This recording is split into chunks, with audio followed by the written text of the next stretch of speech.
News Radio 102.9 KARN, Kevin Miller, and I'm joined by Senator Tom Cotton. Good morning, sir. How are you doing today? Good morning, Kevin. Great to be on with you again. Thank you for being here. The EPA is in hot water as far as you're concerned over the problems in Flint, Michigan here. You want to hold them accountable. How was the EPA a part of this? Because I thought the people involved were with the city of Flint.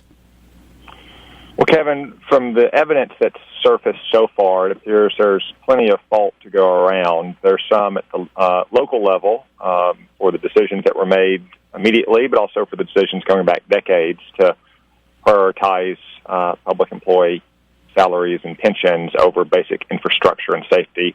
Some fault at the state level as well, once the state government took over the city of Flint, but also faults at the EPA, since they have some responsibilities for administering the Safe Drinking Water Act. And they appear to have known about the levels of lead in the water that Flint residents were using. So, given the state of the facts, I think it's reasonable that we allow residents of Flint to be able to hold the EPA accountable if the evidence does, in fact, bear out that they should pay money damages to help remedy some of the terrible consequences of the residents of Flint, especially children, have of drinking lead-laced water. This is something that's too often the case, that the EPA does something that has caused private harms to American citizens, yet because of the state of federal law, the EPA can't be held accountable. It's Senator Tom Cotton. Is this a unique situation there in Flint because of how they switched up the water supply and it got the other pipes involved and stuff? Or does this go deeper? Are there other cities that could have an issue much like Flint?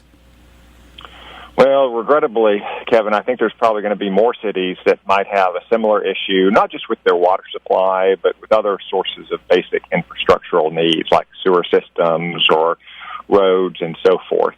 Too many cities, too many states for too many decades have been neglecting basic infrastructure, one of the most important services that local and state governments provide, because they've continued in a kind of corrupt bargain between politicians and labor union leaders to increase salaries, increase pensions, increase health care benefits far beyond what workers in the private sector see, all because it helps them politically in the short term. But in the long term, the people who lose out are the residents of those cities and those states. We've seen it in Detroit. We've seen it in Stockton, California. We're seeing it in Puerto Rico. We're probably going to see it at state level in Illinois as well. It's going to be a real reckoning for a lot of cities and a lot of states. Fortunately, in Arkansas, we generally have very prudent managers at a state level and the local level. So to my knowledge, Arkansas as a state and our counties and our cities don't have these kind of issues. What are you doing to work on this in other parts of the country? You put together something there. It's called the EPA Accountability in Flint Act. Is that correct? Yeah, so we have that legislation related specifically to the situation in Flint. Earlier this year, if you recall, the EPA also proceeded with testing in a mine in California, which ended up polluting a river that was an important source of water for many states out west. So I introduced legislation then as well that would allow the EPA to be held accountable by impacted private parties and states and Indian tribes and so forth because of the negligence in that situation. Again, the EPA is simply too insulated from accountability. The kinds of things that would happen to you, if you were driving on the road in an accident, or if something happened on your home property or at a farm or what have you, it could be held accountable in court by a fellow citizen. The EPA simply is too insulated from that kind of accountability. Yeah, I was thinking about that river that you talked about in California. That was the one that flowed orange, wasn't it? That's absolutely. And just imagine what the EPA would do if that kind of contamination had resulted from an industrial accident.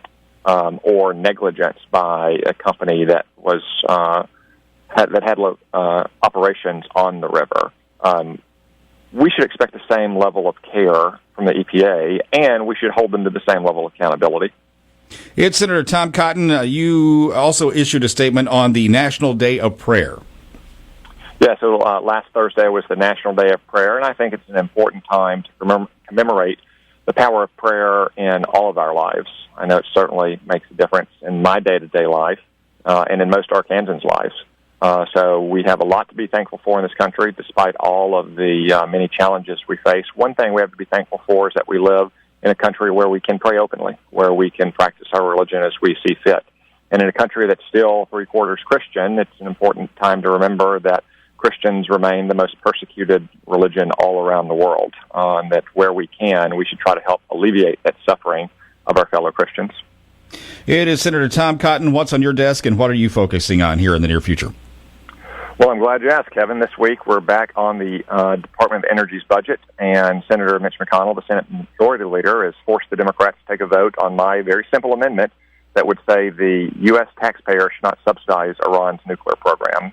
President Obama announced a couple of weeks ago that we were going to spend $9 million to take away a critical component of Iran's nuclear program that they aren't supposed to be producing in the first place, and that we aren't obligated to take under the nuclear deal. So this is a gratuitous concession over and above that deal. I look forward to having a vote later today or tomorrow morning on that.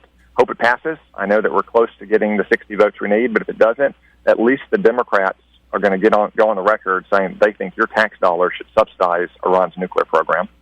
U.S. Senator Tom Cotton, good to talk to you this morning. Good to talk to you as always. Thank you very much. You have a good day. 7:20.